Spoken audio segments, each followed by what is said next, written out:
그날에 그들 중 둘이 예루살렘에서 25리 되는 엠마오라 하는 마을로 가면서 이 모든 된 일을 서로 이야기하더라.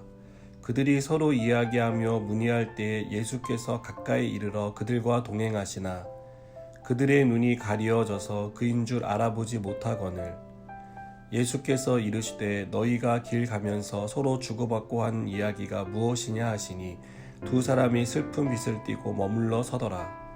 그 한 사람인 글로바라 하는 자가 대답하여 이르되 당신이 예루살렘에 체류하면서도 요즘 거기서 된 일을 혼자만 알지 못하느냐.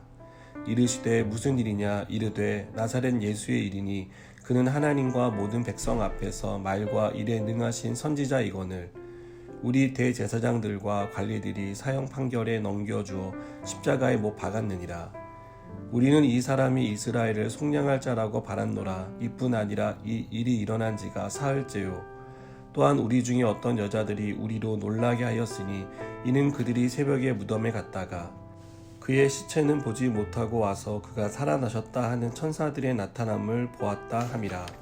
또 우리와 함께한 자 중에 두어 사람이 무덤에 가 과연 여자들이 말한 바와 같음을 보았으나 예수는 보지 못하였느니라 하거늘 이르시되 미련하고 선지자들이 말한 모든 것을 마음에 더디 믿는 자들이여 그리스도가 이런 고난을 받고 자기의 영광에 들어가야 할 것이 아니냐 하시고 이에 모세와 모든 선지자의 글로 시작하여 모든 성경에 쓴 바 자기에 관한 것을 자세히 설명하시니라. 그들이 가는 마을에 가까이 가매 예수는 더 가려 하는 것 같이 하시니 그들이 강권하여 이르되 우리와 함께 유하사이다. 때가 저물어 가고 날이 이미 기울었나이다 하니 이에 그들과 함께 유하러 들어가시니라. 그들과 함께 음식 잡수실 때 떡을 가지사 축사하시고 떼어 그들에게 주시니 그들의 눈이 밝아져 그인 줄 알아보더니 예수는 그들에게 보이지 아니하시는지라.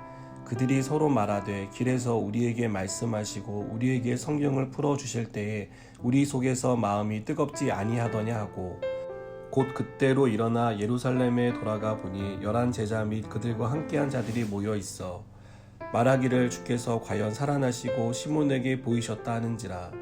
두 사람도 길에서 된 일과 예수께서 떡을 떼심으로 자기들에게 알려지신 것을 말하더라. 아멘.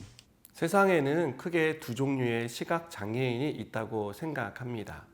첫 번째 시각장애인은 시력을 상실한 사람입니다. 선천적으로 시력을 상실한 사람도 있을 것이고 사고나 질병 등의 이유로 후천적으로 시력을 상실한 사람이 여기에 해당됩니다. 두 번째 시각장애인은 영적인 시력을 상실한 사람입니다. 영의 세계를 믿지 않아서 영적 시각을 상실한 사람이 있습니다.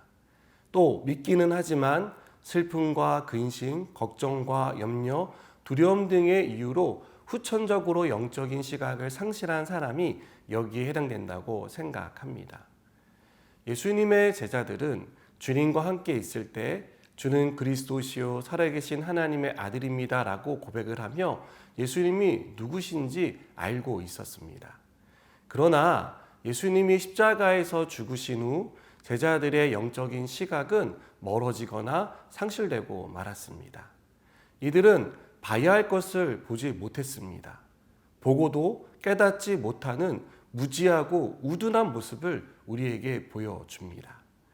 엠마오로 가는 두 제자도 이런 경우에 해당됩니다. 그들은 예수님과 동행하면서도 그분이 예수님인지 몰랐습니다. 누가는 그 이유에 대해서 그들의 눈이 가려졌기 때문이라고 설명합니다.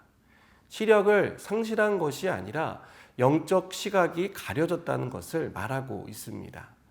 두 제자는 예수님께 예루살렘에서 일어난 일에 대해 열심히 설명합니다.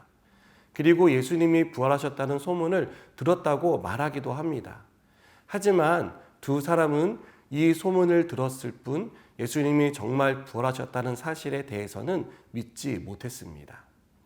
예수님이 죽음 이후에 부활하신다라고 숱하게 말씀하셨지만 영적인 눈이 가려진 제자들은 이 사실을 깨닫지 못했던 것입니다. 여러분, 우리의 눈이 가려지면 보고도 믿지 못하는 일이 일어납니다. 함께하고 계시는데도 그것을 깨닫지 못하는 그런 영적인 둔감함을 갖게 됩니다. 평소에 하시던 말씀만 기억을 했더라도 빈 무덤이 곧 예수님의 부활을 의미한다는 것을 알 수 있었겠지만 제자들은 그렇지 못했습니다. 두 제자는 예수님이 그리스도의 고난과 영광 그리고 모세와 선지자들이 무엇이라고 말했는지 성경을 풀어주신 후에 마음이 뜨거워지는 것을 경험했을 뿐 여전히 주님을 보지 못했습니다. 누가는 예수님이 그들과 함께 음식 잡수실 때 떡을 가지사 축사하시고 떼어 그들에게 주시니 그들의 눈이 밝아져 그인 줄 알아봤다라고 설명합니다. 예수님이 영적 시력 상실을 겪고 있는 제자들의 눈을 보게 해주신 이후에야 그들은 예수님을 볼 수 있었다는 것입니다. 여러분, 주님이 우리의 눈을 뜨게 해주셔야 한다는 것을 이 말씀은 우리에게 가르쳐 줍니다.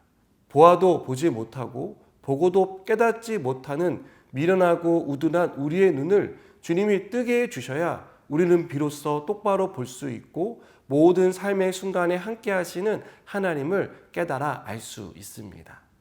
사랑하는 여러분, 부활하신 주님이 두 제자와 동행하며 그들의 눈을 뜨게 해주신 것처럼 주님은 오늘도 우리와 함께 하시며 우리의 눈을 뜨게 해주십니다. 그래서 봐야 할 것을 보게 하시고 믿어야 할 것을 믿게 하시고 염려와 걱정과 두려움과 불안 속에서 우리가 깨달아야 할 것을 깨닫게 하셔서 우리를 평안함으로 소망으로 인도해 주십니다. 여러분, 우리를 영적 시력 상실자로 만든 것이 무엇이든 주님께 우리의 눈을 뜨게 해달라고 기도하시기 바랍니다.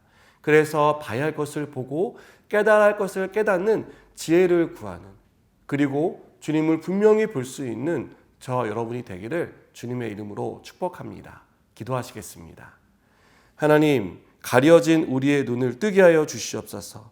주님을 똑바로 보게 하시고 깨닫게 하시고 주님이 어떠한 순간에도 우리를 버리지 않고 우리의 함께하고 계심을 늘 기억하게 하여 주시옵소서. 그래서 모든 삶의 순간에서 승리하게 하시고 하나님의 영광을 선포하는 자가 되게 하여 주시옵소서. 예수님의 이름으로 기도드립니다. 아멘.